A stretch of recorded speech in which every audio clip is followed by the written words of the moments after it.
Former Jamaica Labour Party JLP caretaker for Southeast St. Ann, Dr. Ryan Simpson, has issued a public apology for breaching quarantine orders.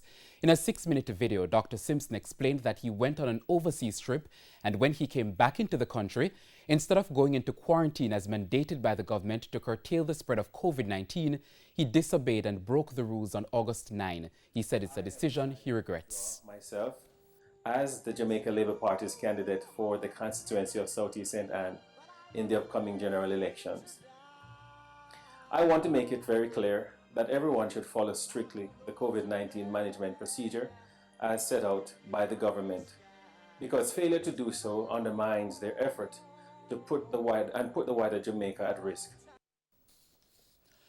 Now, Dr. Simpson said he will remain in quarantine until August 23.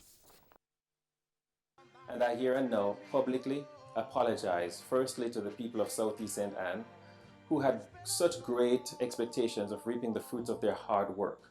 Secondly, to Team Ryan the Lion, who through their tireless efforts and dedication have injected hope and inspiration into the constituency again.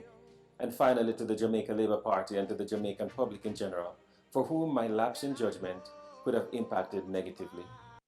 Now, last week, some JLP supporters protested and called for Dr. Simpson to be reinstalled as the party's standard bearer.